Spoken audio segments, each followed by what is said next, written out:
इसी के साथ सुन लेते हैं कि सीएम मनोहर लाल अपनी प्रेस कॉन्फ्रेंस में क्या कुछ कह रहे हैं। किसान अपनी फसल का ठीक से लाभ नहीं ले पाते, वो उसको सॉर्टिंग पैकेजिंग नहीं कर पाते और कई बार फसल जो है, खास करके फल हैं, सब्जियां हैं, जिन फसलों की जो आयु होती है बहुत कम होती है, 2 से 4 दिन तक अगर उपयोग न किया जाए तो खराब हो जाती हैं।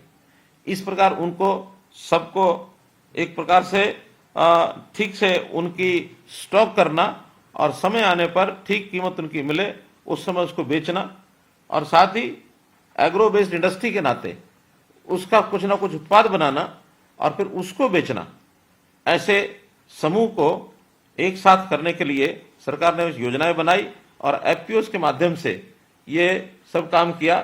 प्रबंधन और विपणन अर्थात मार्केटिंग, इसका बहुत बड़ा एक आधुनिक जो तकनीक के माध्यम से काम करने का इसके पीछे की एक बैकग्राउंड है। तो जो किसान जागरूक, प्रगतिशील, जिसको हम प्रोग्रेसिव फार्मर कहते हैं, उन्होंने मिल करके ये सब एफपीओ बनाए हैं। देश भर में 10,000 एफपीओ बनाने का लक्ष्य रखा गया था, जिसमें से मैंने बताया कि 731 एफपीओ हरियाणा के किसानों ने इस योजना को अपनाते हुए बनाए हैं।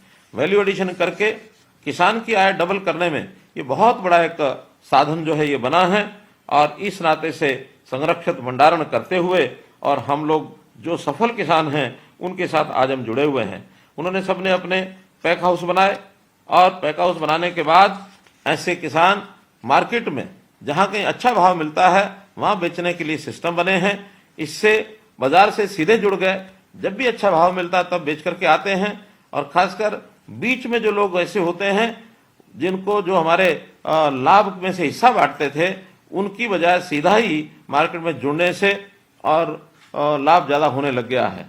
जब भी कभी पहले फसल ज्यादा होती थी और तुरंत बेचने वाले किसान मंडी में पहुंचते थे तो भाव भी गिरने का एक जो डर बना रहता था वो भी उसमें था। अब चूंकि अपने साथ वो भंडारण कर सकते हैं तो भंडारण करके और हम लोग उसका अच्छा भाव ले सकते हैं। इसमें जो मैंने बताया एग्रो बेस्ड इंडस्ट्री को उत्पाद जो पैदा करते हैं, जैसे खास करके टमाटर की प्यूरी बनाते हैं, अदरक और लहसुन का पेस्ट बनाते हैं, सूखा प्याज उसको सुखा करके चूरा बना करके भी बेचते हैं। तो ऐसे सब जो पैदावार करके और उसका जो उत्पाद करके जब बाजार में बिकता है तो अच्छे भाव में वो बिकता है।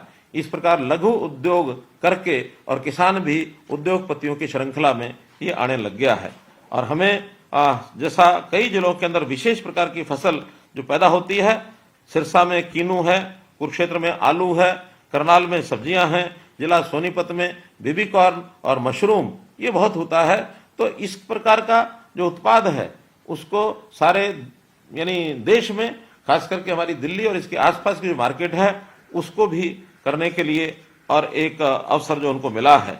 मैं ऐसे अवसर पर हमारे जो बहुत ही अच्छे एफपीओज हैं जो सफलतम तरीके से चल रहे हैं, वैसे तो बहुत हैं, लेकिन कुछ 3-4 एफपीओज के जो मालिक हैं, जो उनके सीईओज हैं, मैं उनसे जरूर चाहूंगा कि अपने जो अनुभव हैं वो हमारे साथ शेयर करें। सबसे पहले हमारे Pehowa vegetable farmers producer company, इसके जो हमारे एफपीओ के मालिक हैं मिस्टर अनुराग, तो अनुराग जी हमारे साथ जुड़े हैं। मैं अनुराग जी को ये कहूंगा कि हमें अपने अनुभव जो है वो बताएं। जितेंद्र जी, अनुराग जी हमारे साथ जुड़े हैं पेहोवा वेजिटेबल से, जरा उनसे एक बार बात कराएं। जी अनुराग जी, आप कॉल पे हैं, आप अपनी बात रखिए। अनुराग जी पेहोवा वेजिटेबल, लगता है अनुराग जी जुड़ नहीं पाए हैं। इसी प्रकार से खारी Suresh farmers producer company limited से मनोज सिहाग, ये हमारे साथ सिरसा से जुड़े हैं। हाँ, तो मनोज सिहाग जी आप जरा एक बार अपनी बात रखें।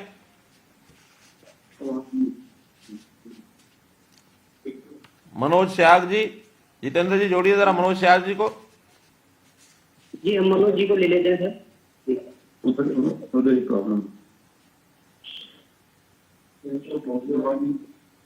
हाँ मनोज जी आप कॉल पे हैं, आप अपनी बात रखिए।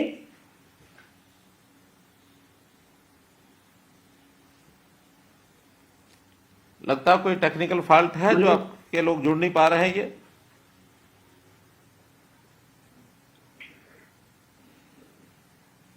मनोज शाह जी, मनोज जी सर लाइन पे हैं, एक बार आप अपनी बात रखिए, अपने फोन को अनम्यूट कीजिए।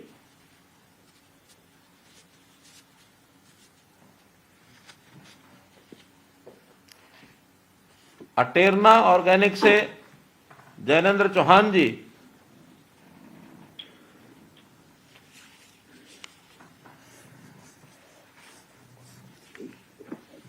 हेलो जैनेन्द्र चौहान जी,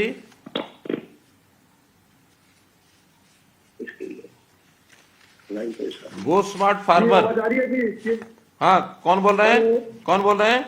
मैं अटेरना ऑर्गेनिक से बोल रहा हूँ सर। हाँ, टेरना से जैनेन्द्र जी बोलिए। आपका अपने एफपीओ अपना चलाया हुआ है ना? जी हमारा एसपीओ है, अटेरना गांव में स्थित है। सोनीपत जिले में इसमें हमारे 500 लोग किसान, 500। जिसमें 500 लोग किसान हमारे बेबी कॉर्न और स्वीट कॉर्न की खेती करते हैं। हाँ, बहुत बढ़िया। और हम अपने पैक हाउस में बेबी कॉर्न और स्वीट कॉर्न पैक करके विदेश में बेचते हैं। विदेश भेजते हैं? जैसे कि लंदन, हाँ विदेश में भेजते हैं जी। हाँ हाँ जैसे कि लंदन में हमारी बेबी कॉर्न जाती है, हाँ 4-5 तो हमारी पार्टी है जिनको हम बेबी कॉर्न भेजते हैं। हाँ हाँ ऐसे ही हमें दुबई से ऑर्डर मिले हैं। हाँ। अभी हमारी बेबी कॉर्न लंदन से भी ज्यादा दाम में हाँ। दुबई में बिकने वाली है। बहुत अच्छा। इसी तरह से नॉर्वे में हमारी स्वीट कॉर्न प्रोसेस करके वैक्यूम पाउच में नॉर्वे के हमारे पास काफी ऑर्डर है। हमारे सैंपल वहां पर पास हो चुके हैं और नॉर्वे में हमारे लगभग 300 कंटेनर का ऑर्डर हमें मिला है। अरे वाह। हाँ पहले हम अपनी baby corn sweet corn Azadpur सब्जी मंडी में बेचते थे, जिसमें हमें 50 से 60 रुपए किलो का रेट मिलता था। अभी लंदन और दुबई में हमारा खर्चा काट कर लगभग 100 रुपए किलो का हमें रेट मिलता है। वाह। जैनेन्द्र जी बताइए, जैनेन्द्र जी बताइए कि 1 एकड़ में कितना पैदा हो जाता है बेबी कॉर्न? 1 एकड़ में 800 किलो से 1000 किलो के बीच में बेबी कॉर्न पैदा होती है। 1000 किलो का मतलब है कि 1 लाख रुपए का बेबी कॉर्न आप जो है 1 एकड़ में बेच लेते हैं। जी एक बार में हमारी फसल 1 लाख रुपए की हो जाती है और सभी किसान इस फसल को अपनाकर बहुत खुश है। और इसमें पानी की लागत भी कम है, धान की अपेक्षा पानी भी कम लगता है। अच्छा, साल में कितनी फसलें उठा लेते हैं? साल में इसकी 3 फसल हो जाती है और ज्यादातर किसान इसकी 2 फसल लेते हैं ताकि फसल चक्र बना रहे। 2 किसान 2 फसल ले लेते हैं, कभी लेनी हो तो तीसरी भी ले लेते हैं। तीसरी भी कभी कभी ले लेते हैं। बहुत अच्छा जितेंद्र जी, आपने एक अच्छा परोपकार का काम किया हुआ। 500 किसानों को आपने जोड़ा है। 500 किसानों की कुल जमीन कितनी है? 500 किसानों की लगभग 3000 एकड़ के आसपास जमीन है। 3000 एकड़ जमीन में बेबी कॉर्न और स्वीट कॉर्न की खेती होती है। बहुत बढ़िया। इस प्रकार का पुण्य का काम आप कर रहे हैं, आपका बहुत बहुत धन्यवाद। अब अगले कोई भी जो हमारे साथ सरकार की सहायता से ही संभव हो पाया है। बिल्कुल सरकार की सहायता नहीं होती तो हम इस तरह तरक्की नहीं कर पाते। नहीं, सरकार पूरी सहायता दे रही है और जिस प्रकार की कोई कठिनाई आपकी कभी भी आए उसके लिए सरकार हमेशा तैयार रहेगी। जितेंद्र जी देख लीजिए एक बार। हम भविष्य में भी आपसे आशीर्वाद की कामना करते हैं कि आपका आशीर्वाद किसानों पर बना रहे और हमारे देश के किसान विकसित देशों के किसानों की तरह तरक्की करते रहे। धन्यवाद धन्यवाद। तो एक बार जितेंद्र जी देख लीजिए, मनोज सिहाग अगर जुड़े हो खारी सुरेरा से तो। हाँ मनोज जी भी लाइन पे हैं। मनोज जी आप अपने फोन से अनम्यूट कीजिए अपने फोन को। आई थिंक आपने जी मनोज सिहाग हैं। मनोज कुमार जी हैं। हाँ मनोज कुमार जी हैं अभी। हाँ। मनोज कुमार जी। हेलो। हाँ मनोज कुमार जी नमस्कार। कहाँ से बोल रहे हैं आप? हाँ मैं मनोज कुमार चूड़ी खुद फार्मर प्रोड्यूसर चूड़ी खुद फार्मर से। बहुत अच्छा है। तो आप भी बताइए कि किस प्रकार से आपका जो एफपीओ है वो कितने लोग उसमें काम कर रहे हैं? सर हमारे 308 फार्मर है सर जो एफपीओ के साथ जुड़े हुए हैं। हाँ और हमारा जो मेजर क्रॉप है वो फ्रूट में किन्नू और गुआवा है। हाँ तो अभी 2-3 साल से थोड़ा सा फ्रूट कम हो रहा है क्योंकि हीट वेव के कारण फ्रूट ड्रॉप हो जाता है। ठीक है। पर हमने ये किया है भी किसानों के जो ग्रुप के अंदर सभी किसानों का माल एक जगह इकट्ठा करके और उनको मतलब दिल्ली और गुरुग्राम की मार्केट में भेजे, जिससे हमको कम फ्रूट होने के कारण में ज्यादा बेनिफिट हुआ है इकट्ठा काम करने से, और उनकी जो कॉस्ट है वो कम आई है। अच्छा, जो अगर ट्रांसपोर्ट कॉस्ट है वो कम आई है। एफपीओ ना होता, की जो अगर एफपीओ ना होता तो इन किसानों का तो बहुत नुकसान हो जाता। बिल्कुल जी, हाँ। अगर एसपीओ ना होता तो किसानों का नुकसान होता और किसान डिमोटिवेट भी होता सर। ठीक बात है, ठीक बात है। क्योंकि फ्रूट कभी कम हो गया और अगर उसका रेट भी अच्छा ना मिले, क्योंकि व्यापारी आने बंद हो जाते हैं जी जब क्रॉप कम होती है तो। ठीक है, ठीक है। तो एफपीओ के कारण उन्हें भी प्रॉफिट हुआ है और एफपीओ को भी किसानों के सपोर्ट से आगे बढ़ने के लिए मौका मिला है। हाँ। और इसमें हॉर्टिकल्चर डिपार्टमेंट और गवर्नमेंट ने भी बहुत सहायता की है, भी किसानों को एक साथ मोटिवेट भी किया जाके हमारे साथ, और मनोज जी, इससे किसानों का आपका भी आत्मविश्वास बढ़ा है जी। आपका मनोज जी आगे चल करके किन्नू का या गुआवा का जूस निकालने की कोई आपने योजना नहीं बनाई कि वहां कोई एक इंडस्ट्री लगा के और किन्नू और गुआवा का जूस निकाल करके बेचा जाए? हाँ सर, अभी हमारा प्रोजेक्ट छोटा था तो हम आगे इसको एक्सपेंड करने की कोशिश मतलब मन बना रहे हैं, अभी इसके प्रोसेसिंग लाइन में जाए हम। ठीक बात है, ठीक बात है, तो उससे और भी लाभ हो जाएगा। स्पेक भी हमारी हेल्प कर रही है जी, स्पेक भी बता रही है भी हम प्रोसेसिंग कर सकते हैं, जिससे हम इसका पल्प निकाल के दोनों चीज का और स्टोर करके कैनिंग से हम इसको इंटरनेशनल मार्केट में बेच सकते हैं, जिससे किसान की आय काफी 3 से 4 गुना बढ़ जाएगी। बहुत बढ़िया, बहुत अच्छा। तो ये हमारा जो आगे का जो फ्यूचर विजन है यही है सर हमारा। नहीं, अच्छा है, आपने किसानों को बचा लिया, किसानों को नुकसान नहीं होने दिया, आपका बहुत बहुत धन्यवाद है। जितेंद्र जी, इसी प्रकार हमारे साथ खारी सुरेरा से भी मैसेज आया था मनोज सिहाग का, वो भी बात करना चाहते हैं, तो जरा देखिए अगर जुड़ गए हो तो। मनोज सिहाग हाँ जी, नमस्कार जी। नमस्कार मुख्यमंत्री महोदय जी, नमस्कार। नमस्कार मनोज जी, सिरसा से बोल रहे हैं, खारी सुरेरा से? जी जी, हाँ जी, हाँ जी साहब, हरी सुरेरा से हमारा एफपीओ बना हुआ है जी, किन्नू का है। हाँ। और जिसमें तकरीबन हमारे 300 फार्मर हैं जो किन्नू और माल्टा के हम ज्यादा खेती करते हैं जी, हमारा बॉर्डर के नजदीक का एरिया है। हाँ। और टोटल हमारे गवर्नमेंट की मदद से जो ड्रिप पे टैंक और बाग हमने लगा रखे थे, उसके बाद हमारे को मार्केटिंग की समस्या आ रही थी। हाँ। तो हमने फिर एफपीओ बनाया, जिसमें हमने विभाग से अच्छी जो मदद लेके और उसमें हमारा जिसमें ग्रेडिंग वैक्सिंग करके, और हम हमारे को मार्केटिंग की समस्या आ रही थी, जो हमारी बाहर से व्यापारी भी आ रहे हैं और अब हम बाहर हमारा पूरे ऑल ओवर इंडिया हम मार्केटिंग करके और हर मंडियों में हमारा प्रोड्यूस भेज भी रहे हैं। बहुत अच्छा है, बहुत अच्छा। तो किसानों को कितना लाभ हो जाता किन्नू में और माल्टा में? हाँ। जब हमारे अच्छी फसल होती है तो हमारे यहाँ जो बाहर के जो आते हैं व्यापारी हो रहे हैं, तो वो सीधा अगर बगैर ग्रेडिंग वैक्सिंग के, बगैर पैकिंग के हमारा माल बाहर नहीं जाता। उस टाइम हमारा बिकने में बड़ी समस्या आती है और रेट नहीं मिलते, बिल्कुल नहीं मिलते तो उनके। और अभी हम ग्रेडिंग वैक्सिंग करके और हर मार्केट में हमारे फार्मर का प्रोड्यूस बेच भी रहे हैं, और यहाँ जो ग्रेडिंग वैक्सिंग से व्यापारियों को यहाँ भी बुलवा रहे हैं और उनके अच्छे रेट अभी मिलते हैं। कितने एकड़ है किन्नू माल्टा आपने जो बोया हुआ है? 300 एकड़, 300 किसानों का कितना एकड़ है? हमारे मुख्यमंत्री महोदय जी 1200 एकड़ जो क्लस्टर है उसमें 1200 एकड़ के आसपास हमारा किन्नू माल्टा लगा हुआ है, जिसमें हमारा 800 एकड़ अभी फ्रूटिंग के जो फ्रूट दे रहा है। ठीक है, कितने रुपए पर एकड़ का लाभ हो जाता किसान को? सर हमारा पीछे तो एक आध सीजन हमारा किन्नू में थोड़ा अच्छा नहीं था, क्योंकि मौसम की वजह से हमारा किन्नू खराब हुआ था। लेकिन अभी जो बड़े बाग है उनका 1.5 से 2 लाख रुपए हमारा पर एकड़ के हिसाब से जो अच्छी फसल हो तो निकल जाता है, जिसमें 1 लाख से ऊपर पर ईयर 1 साल की हमारी फसल है और फार्मर उसमें कमा लेता है अच्छी फसल। चलिए, बहुत अच्छा है, आपके माध्यम से 300 किसानों का यानी एक प्रकार से भला हो गया और वो अपना लाभ कमा रहे हैं, ये बहुत ही अच्छा कर रहे हैं। एक हमारे साथ जुड़े होंगे। और हाँ। हमारे को पहले दिक्कत थी जी, जो विभाग से हमारे को गवर्नमेंट थे और डिपार्टमेंट से हमारे को सब्सिडी, इसके ट्रांसपोर्टेशन पे भी हमारे को सब्सिडी मिली है, जिससे हम पूरे हिंदुस्तान के अंदर हमारा प्रोड्यूस भेज रहे हैं माननीय मुख्यमंत्री जी। बहुत अच्छा, बहुत अच्छा है, बहुत अच्छा। जितेंद्र जी, हमारे साथ ग्रो मार्ट से योगेश जी जुड़े होंगे, देखिए। हाँ, योगेश जी लाइन पे हैं। हेलो, नमस्कार। नमस्कार योगेश जी। हाँ जी सर, मैं ग्रोथ मार्ट फार्मर प्रोड्यूसर से बोल रहा हूँ, डायरेक्टर सर में। हमारे यहाँ टोटल जो फार्मर हैं वो 300 फार्मर हैं। 300 फार्मर, ठीक है।